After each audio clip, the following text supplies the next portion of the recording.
Let me just say this. Most of the people, most of the people in my inner circle, they feel like Marathon is soft. Is this game enough for us, the people who might want to play it? That was a rough debut. And it's not so much that I'm, like, negative about it, per se, but more that I'm just neutral. And for me, neutral is lower than where I was hoping to be on the scale of negative to positive. Do you know what I mean? The gameplay real needed a very tightly edited Vidoc, not a bunch of dudes yapping about a game they haven't shown us yet. Yeah! Ah! Marathon is, well, to be brutally honest with you, it's a complete wild card. This is Bungie's AAA extraction shooter. 6 years in the making, and we've now had about 5 days since that highly anticipated official gameplay reveal. And the overall general consensus I'm seeing online is, well, it's that many people are not liking what they are seeing. Now, I've been spending some time with it. I've been letting it simmer, reading the comments from both the players and the studio. And the very topic of Marathon is extraordinarily divisive. There's that premium price tag, rumored to be somewhere in the $40 range, super color-saturated biomes and art styles that have people calling this Concord 2.0, and ultimately it's all boiling down to this underwhelming gameplay on display here that has many people feeling this is just another extraction shooter with no soul. How is this game going to be received in September when it plans to launch? And will the upcoming tests actually give players a reason to engage with Marathon and stay interested? Or is this just another flash in the pan, here one day, gone a month later, AAA flop? Well, that's what I want to take a look at today. Not only through the eyes of someone who cut his teeth on creating Destiny content here on my YouTube channel, but also from the point of view of someone who loves a great extraction shooter experience. If you want to support the channel, please hit subscribe and ring that notifications bell. We also recently started up channel memberships, and with that, let's check out what the hell is going on over at Bungie and their new game, Marathon.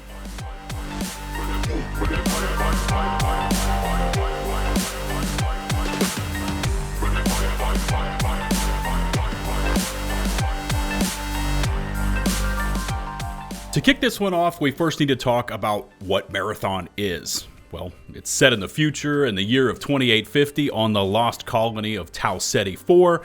This team-based sci-fi extraction shooter sees you playing as runners, which are cybernetic mercenaries with unique abilities.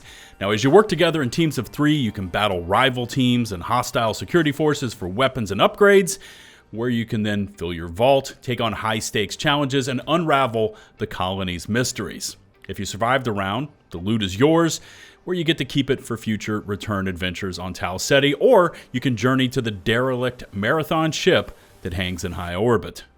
What else did we also learn during this recent reveal? Well, Bungie showed off 4 of these runner classes coming to the game, starting off with Void, which is built around stealth and uses invisible cloaking tech. There's also the Speed and Disruptor class called Glitch. There's Locust, which is built for defensive skills in close quarters combat. And there's also Blackbird, which specializes in scanning, pulse, and recon. According to reports coming from various gaming sites, the upcoming Marathon Alpha test to be held at the end of this month will feature these 4 classes, but it is said the game will be launching with a total of 6 total runners. And in terms of maps, we are looking at 3 that will be live at game launch, while there will only be 2 maps in the upcoming playtest.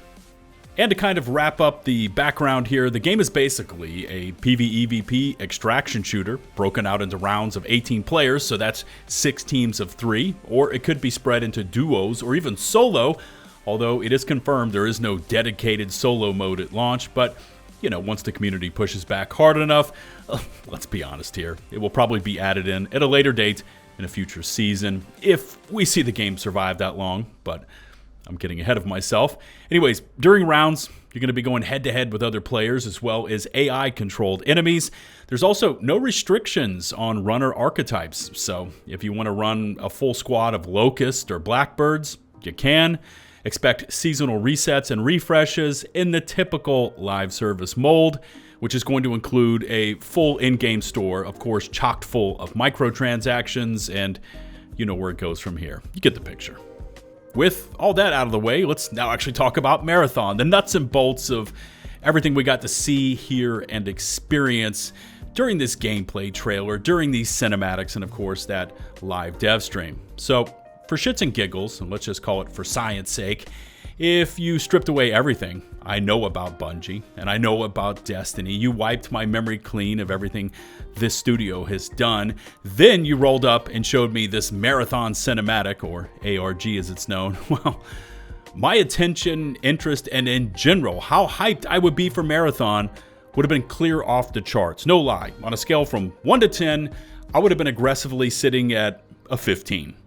Now, I had to look in the video description to see it was made by Pinkman TV, Agor, and Illusorium, and hopefully I didn't butcher any of those names, and it was then co-produced by Bungie. But in terms of production quality, in terms of immersion, and in general, unfiltered raw cinema, this thing kicks some fucking ass. Again, we're role-playing here as someone who has had their memory wiped, so we're pretending this is my first ever experience with what Bungie is capable of producing, but the aesthetics of 𝗤𝗏𝗃, that color palette, and the vibe this cinematic throws down is simply stellar.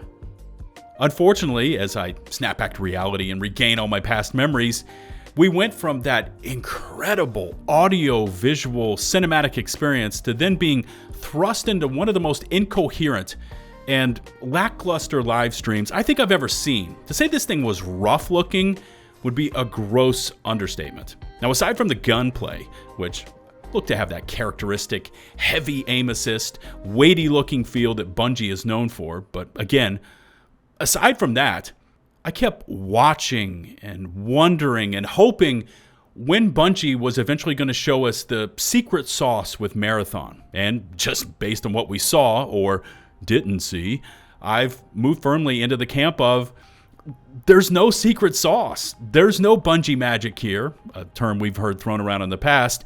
And what we all saw during the reveal is what Marathon is. It's a soulless, lifeless, basic extraction shooter that takes the Destiny shooting and weapon handling, ports it over into this game, but basically doesn't do anything further with the extraction shooter model, which I think is where the community is kind of sitting with Marathon as well. Here, even taking a look at the likes to dislikes ratios on the cinematic, which is currently sitting at 1.2 million views and an overwhelmingly positive score, to then take a look at this gameplay reveal trailer, minus about 400,000 views, and it's evenly split down the line, 50-50 to upvotes and downvotes. And players are rightfully asking, where the hell is that incredible cinematic game experience I just saw? And the answer is, at least from what we saw from the gameplay and the live stream reveal, is it's simply not here. So where does Marathon go off the rails and fail to miss the mark? Well, if I had to compress it into a couple of key aspects, I'd have to start off with the apparent lack of tension. Now, you may have heard creators refer to it as lack of friction, but essentially, this is the when, where, how a game compresses things like skill and knowledge, onboarding, and even encounters onto a player. A game like Escape from Tarkov does this with no mercy and no compromises. The learning curve is not just steep in Tarkov, it's a 5,000-foot vertical face, but it creates friction in excess. It pushes players into areas and encounters that may not be comfortable. It's chaotic, it's no holds barred. Sometimes you're the hammer and sometimes you're the nail combat, and in this genre, you have to be able to excel at something, and you have to have that hook to keep players interested and engaged with your product. Tarkov has it in spades. So far, Marathon does not, and I suspect it never will.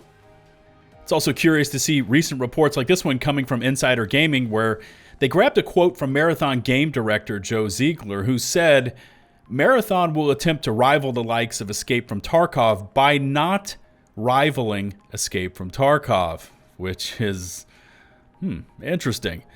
Marathon's plan is to try to be different enough to live alongside those top dogs, which is a bold statement and business plan, if I say so myself, because in a market saturated with on-again, gone-again extraction shooters, they all eventually have to come to grips with Tarkov. EFT commands the lion's share of this market, and a saturated color palette and funky sci-fi vibe is not enough to pry away players from that arena. So far, the only hook we've seen from the entire Marathon team is saying that they are aiming to be the most accessible extraction shooter on the market. But that being said, based on what we've seen, my fear here is that they've gone way too bare bones in their attempt to try to appeal to the masses. We also recently found out that with the livestream creators they had in studio that day, 3 of those were actual Destiny players, while the rest were either experienced with Tarkov or were invited in from various media reporting sites. And it's interesting that they brought in Tarkov players to play the game that is stating it is not here to compete with Tarkov, but yeah, whatever. However, this raises a serious question and concern about Marathon, at least in my mind, and that is, who then is this game built for? I don't see Tarkov players jumping ship for this, and based on what the devs have already said, quote, if you're a Destiny player who's not really interested in any PvP, Marathon is probably not the game for you, so they're essentially pushing away the bulk of the Destiny player base. Again, where does that leave Marathon? In my humble opinion, trying to steer the course that never really weighs in too heavily on either hardcore or casual elements makes this game something a player might pick up, enjoy a month, maybe 2, and then put it down and move on.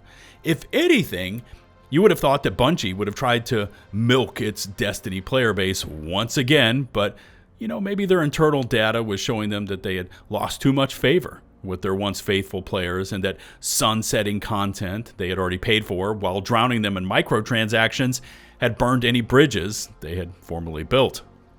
Expanding on that mantra of not wanting to push players too much, we've also seen the fact that Marathon will not feature proximity chat at all. Again, confirmed by the game's director. It's not going to be in the game come launch in September, saying that he feels players are too toxic to handle it. We might disagree on this point, but taking away prox chat is not going to deter players from being toxic. They're going to find other ways to do it. They're going to team kill you. They're going to block your shots, steal loot, maybe not revive a fallen teammate. Taking away one item is not going to cure it.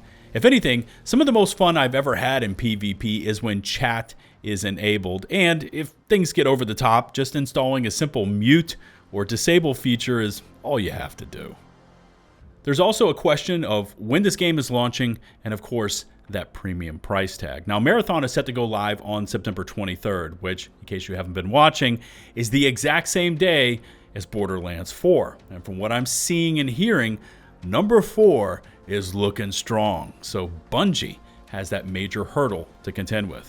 There's also this major point of contention with the, as they describe it, premium price for a premium game, which is rumored to be around $40. Now, in my opinion, that's another controversial choice, and a string of them, because this game screams release it as a free-to-play model, because, as I already mentioned, there's a full in-game store planned, chocked full of cosmetic pack bundles on top of that initial cost to actually get in and play. And here's the part of our story where this could all get potentially worse. Far worse for Bungie, and by association, Marathon. Now, back in March of 2024, then Marathon game director Christopher Barrett was replaced by this current director, Joe Ziegler, who provided us with those quotes from earlier on in this video. There was also a rash of mass layoffs with some pretty known and prominent names within the Bungie sphere thrown in there as well, like Luke Smith and Mark Noseworthy. We've also seen the relationship between Sony and Bungie essentially erode down to dust, with Sony even pointing the finger directly at Bungie on previous investor calls and calling them out publicly for missing key financial marks. Now, table that thought for just a moment, and let's look at the overall big picture with Marathon and what it means to Bungie. They've been hemorrhaging money with Destiny 2, coming in nowhere close to what it used to be, and it's been that way for a while. Their owners, Sony, are not anywhere close to happy with their performance, Key figures have been let go or have outright left the studio, so what's actually left? Well, senior company leadership. That's right, the same ones who have the summer of 2026 triple highlighted on their desk calendars, because that's when the last round of sweet payoffs from the Sony acquisition are going to be issued. At that point, there's a growing expectation that those corporate leaders will then leave in droves. But they want a little extra padding in those end-of-the-year checks, and that's possibly why you're seeing a rumored $40 price tag and a heavy monetization model, and Bungie pushing so hard to convince everyone that Marathon is a genre-defining extraction shooter. I mean, to hell with Tarkov and the rest of them. This boils down to a get it over the finish line and cash in what we can game of tug of war, with Bungie on one side and the gamers on the other. And if that happens, expect Sony to step in and more than likely to completely absorb Bungie and either call all the shots from there, or to move around what's left of that workforce and either assign them to other projects or keep them laboring on with what's left of Marathon. So yeah, these next 6 to 9 months are going to be extremely interesting to watch, not only for Sony, but for Bungie. But from what I'm seeing, Marathon again is this soulless extraction shooter that does nothing new, nothing fresh or innovative, and is again going to charge a premium price tag to do so. Now, I could be wrong about all of this. This could change between now and September, but my gut is telling me what we saw is what they are going to release. And in this crowded genre dominated by the likes of EFT, what Marathon is offering up is just not enough. Remember to hit subscribe and ring that notifications bell to receive my latest upload alerts. All my socials, including links to today's sources, can be found in the video description. If you want to support the channel, you can always become a channel member for exclusive perks. And until the next one, this is 𝗤𝗏𝗏 signing off.